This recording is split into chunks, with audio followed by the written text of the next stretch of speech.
여러분 안녕하십니까? 채널K 뉴스입니다. 1조 5천억 달러 규모의 세제 개편안 트럼프 대통령의 서명만 남겨놓고 있는데요. 벌써 몇몇 기업들은 특별 상여금과 투자 확대 계획을 발표하면서 정부 정책에 화답하고 있습니다. 하지만 전문가들은 감세 법안이 서민들에게는 도움이 되지 않을 것이라는 분석도 내놓고 있습니다. 지한샘 기자입니다. 도널드 트럼프 행정부와 공화당은 이해를 통과한 세제 개편안이 시행되면 GDP 성장률은 3% 이상으로 끌어올리고 근로자들의 연평균 임금이 4,000달러 늘어날 것으로 기대하고 있습니다. 1조 5천억 달러 규모의 감세 법안이 소비와 기업의 설비 투자를 활성화해 임금과 일자리 확대로 이어지는 낙수 효과가 발생할 수 있다는 설명입니다. 실제로 AT&T와 컴캐스트, 웰스파고, 그리고 보잉은 즉각 투자 확대와 임금 인상, 특별 상여금 지급 등의 계획을 발표했습니다.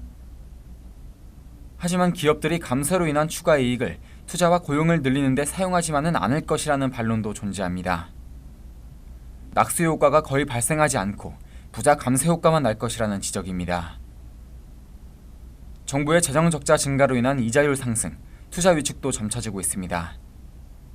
세제 개편안이 향후 2년간은 기업의 투자 증가율을 4에서 6%포인트 높이겠지만 향후 10년간 정부의 재정 적자는 1조 1천억 달러나 늘어날 것으로 예상됩니다. 오바마 케어 폐지로 인한 피해도 적지 않을 것으로 보입니다. 1,300만 명의 위로 보험이 사라져 사망자 수가 증가하고 결국은 많은 사람들이 보험료가 인상되는 피해를 입게 될 것이라는 분석입니다. 채널K 뉴스 지한샘입니다. 앞으로 영주권자 등 해외 거주자들은 한국에 해외 이주 신고를 해야 합니다. 55년 만에 거주 여건이 사라지면서 이를 대신해 해외 이주 신고 확인서를 발급받게 됐습니다.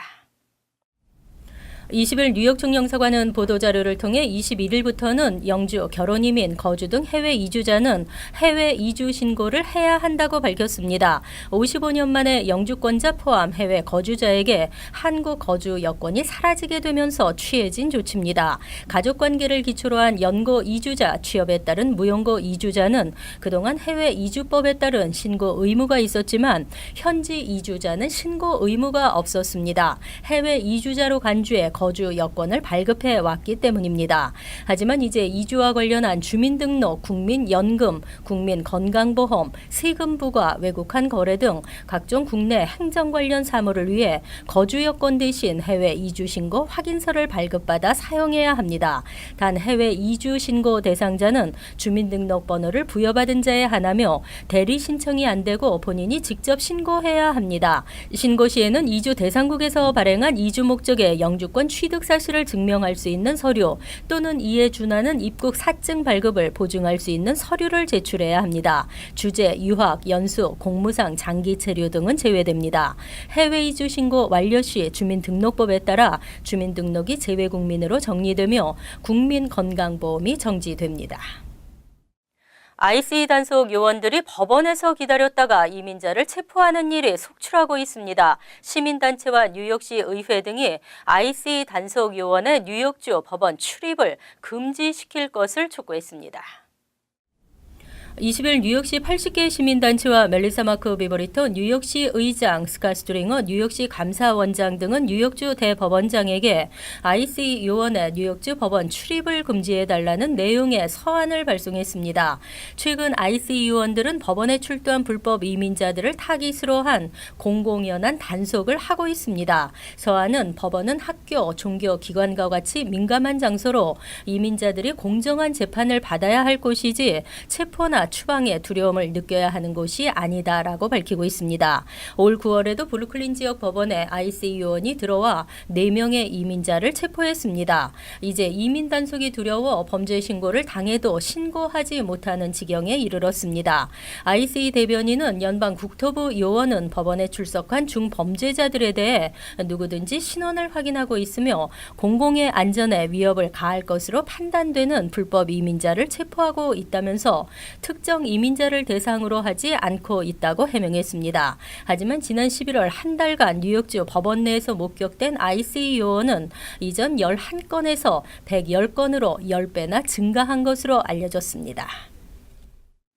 온라인 웹사이트를 이용해 서민용 아파트를 찾지만 쉬운 일이 아닙니다. 정보가 오래된 경우도 있고 어렵게 정보를 찾아도 이미 신청일이 지난 경우 많았는데요. 이제 검색을 통해 서민 아파트 찾기가 쉬워질 전망입니다. 19일 벤자민 칼로소 시 의원이 발의한 조례안이 뉴욕시 의회를 통과했습니다. 조례안은 서민용 유닛 제공을 조건으로 시정부의 세금 감면 혜택을 받는 건물주는 해당 유닛을 시 주택보존개발국에 등록하도록 하는 것입니다. 당국은 이를 온라인에 올리고 시민들은 검색을 통해 소득 수준에 맞는 서민 아파트를 쉽게 찾을 수 있습니다. 지금까지는 정보 부족 또는 정보를 접해도 이미 신청기일이 지나 신청이 촉박했었습니다. 조례안에 따르면 주거건물 신축 시 세금을 감면해주는 4.1A와 콘도 코앞 재산세를 줄여주는 J51 등의 프로그램이 그 대상입니다. 이들 아파트 입주 자격은 현재 뉴욕시 중간소득 3인 가족 기준 85,900달러 정도입니다. 조례가 시행되면 신청 시 처리 현황과 대기 순위를 온라인을 통해 볼 수 있으며 렌트비가 적절한지도 확인할 수 있습니다. 칼로스 의원은 입주자 선정 과정의 투명성도 높아질 것으로 기대하고 있습니다. 한편 현재 뉴욕시에서 운영하고 있는 서민 아파트 온라인 지원 시스템 하우징 커넥트를 이용하는 시민들은 어려움을 호소하고 있습니다. 올해 뉴욕시 경제가 빠르게 성장한 것으로 나타났습니다. 실업률이 최저로 내려갔고 투자가 늘면서 뉴욕시 GDP 성장이 미국 전체보다 앞섰습니다. 20일 발표된 뉴욕시 감사원 보고서에 따르면 올해 1에서 3분기 뉴욕시 총생산 증가율은 3.1%로 미 전체의 2.5%를 앞지른 것으로 나타났습니다. 지난해 같은 기간 2.4%에 비해서도 0.7%포인트 높아졌습니다. 전국 일자리 증가율은 1.7%를 나타냈는데 뉴욕시 민간부문 일자리 증가율은 1.9%로 72,900개가 증가했습니다. 가장 높은 증가율을 보인 부문은 교육, 보건 3.9%, 건설업은 3.2%를 기록했습니다. 이 밖에 전문직 및 비즈니스 서비스 3.0%, 레저와 숙박 2.3%, 금융 1.1% 등이었습니다. 다만 제조업에서는 2.8% 일자리가 감소한 것으로 나타났습니다. 실업률은 4.5%로 1976년 이후 가장 낮은 수준을 기록했습니다.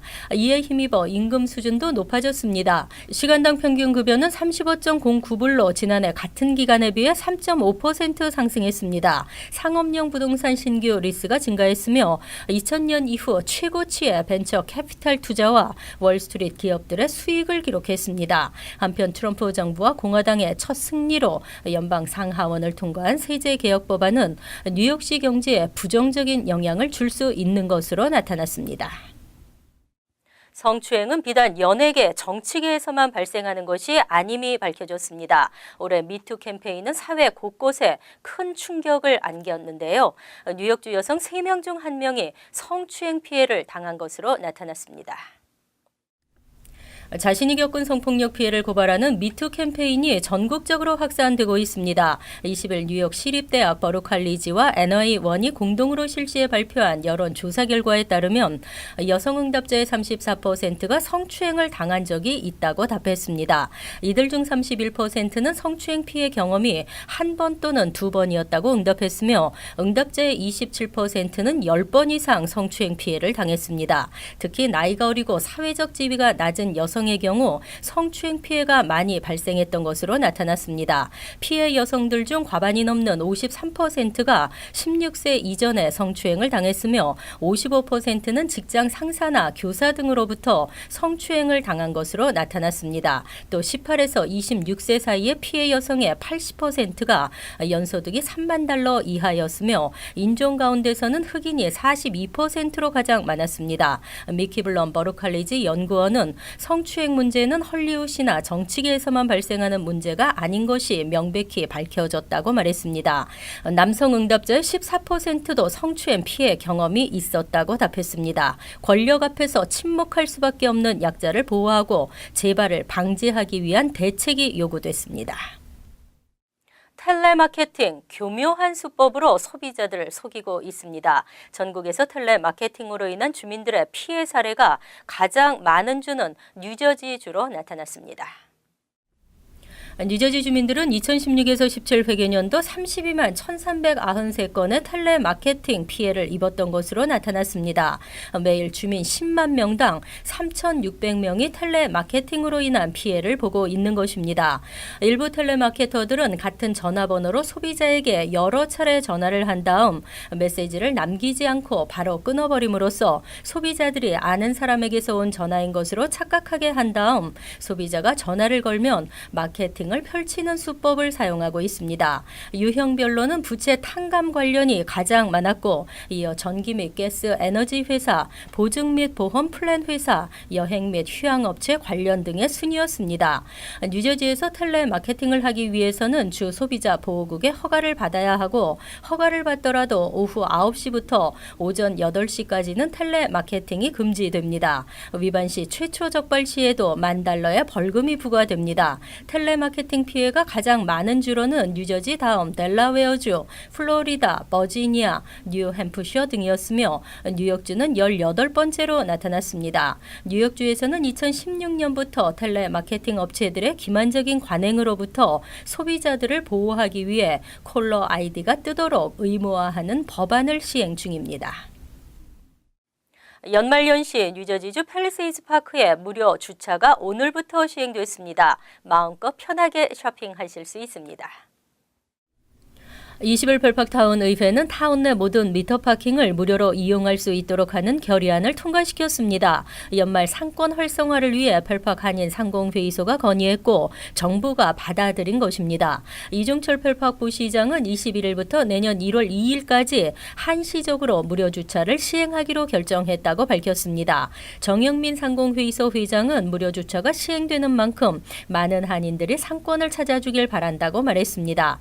다운 정부는 매년 지역 상가의 매출 증가와 쇼핑객의 편의를 위해 무료 주차 프로그램을 운영하고 있습니다. 지역 주민뿐 아니라 타운을 방문하는 쇼핑객에게도 환영을 받고 있습니다. 포트리에서는 이미 지난 11일부터 연말을 맞아 3시간 무료 주차가 시행되고 있습니다. 포트리의 무료 주차 프로그램은 내년 1월 1일까지 시행됩니다. 포트리 메인스트리트 선상에 설치된 미터 파킹과 공영 주차장을 3시간까지 무료로 이용할 수 있습니다. 하지만 무료 주차 프로그램을 악용해 하루 종일 주차하는 일도 발생하고 있습니다. 주차 시간이 3시간을 추가할 경우 요금을 내야 합니다. 3시간 이후 요금을 내지 않을 경우 벌금 티켓을 받을 수 있습니다. 현대차 럭셔리 브랜드 제네시스가 미국 소비자 전문지 컨슈머 리포트의 차 소유주 만족도 조사에서 테슬라, 폴쉐에 이어 3위에 올랐습니다. 컨슈머 리포트에 따르면 제네시스는 100점 만점에 81점을 얻어 90점을 얻은 테슬라, 85점의 폴쉐 뒤를 이었습니다. 이번 조사는 2015에서 18 연식 모델을 대상으로 차 구매자의 기대 성능 등을 평가한 것으로 운행 경험과 편안함, 가치, 스타일링, 오디오 등이 평가 기준에 들어갔습니다. 컨슈머 리포트의 자동차 테스팅 담당 제이크 피셔는 소유주 만족도 조사는 해당 차량이 구매자에게 한 약속을 제대로 지키고 있는지 측정하는 데 초점을 뒀다고 설명했습니다. 테슬라가 유일하게 90점대에 오르면서 압도적 1위를 차지했습니다. 컨슈머 리포트는 테슬라 구매자는 대단한 가치보다는 구매를 통해 얻게 되는 행복감에 좌우된다고 말했습니다. 컨슈머 리포트는 현대차의 새로운 럭셔리 브랜드 제네시스는 좋은 출발을 보이면서 높은 순위에 올랐다고 밝혔습니다. 4에서 10위는 크라이슬러, 아우디, 마즈다, 스바루, 토요타, 혼다와 링컨 순이었습니다. 탑10에 일본 브랜드 4개가 포함됐습니다. 기아차는 72점을 얻어 13위, 현대차 제네시스는 상위권에 오른 대신 67점을 얻는 데 그쳐 24위에 머물렀습니다. BMW는 15위, 머세데스 벤츠는 22위에 그쳤습니다. 이어서 LA 지역 한인사회 소식입니다. LA국제공항이 스마트폰 앱을 통해 공항의 내부를 미리 살펴볼 수 있는 새로운 기능을 도입했습니다. 애플과 LA공항 당국은 여행객들이 스마트폰 앱 애플맵스를 통해 공항에 도착하기 전 대도시의 34곳의 공항 내부를 미리 탐색할 수 있는 룩 인사이드 기능을 출시했다고 밝혔습니다. 애플 측은 여행객들이 룩 인사이드 기능을 통해 LAX를 포함한 대도시 34곳 공항의 레스토랑과 환전소, 그리고 터미널 게이트 등 내부의 모든 위치를 3D로 살펴볼 수 있으며 공항에서의 이동이 훨씬 수월해질 것으로 기대했습니다. 한편 공항 당국은 LAX에서 진행되는 특별 행사나 새로운 상점 입점 등도 룩 인사이드를 통해 수시로 업데이트할 계획이라고 덧붙였습니다. 크리스마스 연휴를 앞두고 남캘리포니아 지역에 추위가 이어질 전망입니다. 국립기상국은 오는 22일까지 LA를 포함한 남가주 지역의 평균 최고 기온이 60도대까지 머무른 쌀쌀한 날씨가 이어질 것으로 예측했습니다. 특히 당국은 엔텔로밸리와 산타클라리타 지역은 이번 주 최저 기온이 40도에서 30도대에 머물 것으로 예보했습니다. 한편 LA 카운티 보건당국은 기온이 떨어진 만큼 추위에 민감한 아이들과 노인들은 외출 시 건강에 각별한 주의를 기울여야 한다고 강조했습니다. 간추린 소식입니다. 지난해 미국 대선 이후 가짜뉴스 파문으로 홍역을 치른 페이스북이 가짜뉴스 트위치 방법을 바꾸기로 했습니다. 페이스북은 그동안 빨간색 경고를 식별법으로 사용해왔으나 앞으로는 가짜뉴스에 관련 기사를 붙이는 방식으로 사용자들의 올바른 판단을 유도하기로 했습니다. 올해 미국인들이 가장 짜증나는 말로 꼽은 단어는 그러든지 무엇이든가 등 상관없다, 신경 쓰지 않는다 등의 의미의 whatever가 9년 연속으로 선정됐습니다. 뉴욕 메리스트 칼리지가 성인 1,074명을 대상으로 한 여론조사 결과 응답자의 33%가 이 단어를 꼽았습니다. 2위는 페이크 뉴스가 3위에는 no offense but이 꼽혔습니다. 뉴욕시의 지속적인 자전거 전용도로 확대에도 불구하고 뉴욕시 자전거 사고 사망자가 2년 연속 늘어난 것으로 나타났습니다. 올해 자전거 사고로 인한 사망자는 모두 26명으로 지난해 18건보다 44%가 늘어났고 2015년보다는 85%가 증가했습니다. 뉴욕시장은 뉴욕시 교통국과 시경의 자전거 도로 설계 개선과 안전규정 처벌 강화를 부탁했습니다. 피터구 뉴욕시 의원과 캐서린 가르시아 청소구 국장, 그레그 비숍 스몰 비즈니스 국장은 플로싱 메인 스트리트과 유니온 스트리트 37, 38, 39, 루즈벨트 애비뉴 등의 45개의 새 음식물 분리 쓰레기통을 놓을 계획이라고 밝혔습니다. 이번 조치로 길거리 음식물 쓰레기로 인한 악취와 함께 쥐 등 각종 해충이 줄어들 것으로 기대됩니다. 환율과 증권 소식입니다.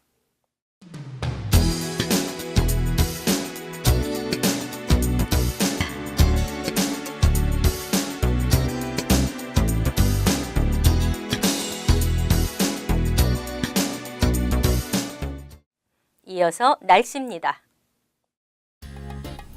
금요일은 춥지 않은 날씨에 대체로 흐리겠습니다. 낮 최고 기온은 49도, 섭씨 9도, 밤 최저 기온은 46도, 섭씨 8도로 예상됩니다. 토요일은 오전 중 안개가 끼면서 흐리겠고 비가 내리겠습니다. 일요일은 차차 맑아지면서 가끔 흐리겠습니다. 이상으로 채널K 뉴스를 마칩니다. 채널K와 함께 편안한 하루 되시기 바랍니다.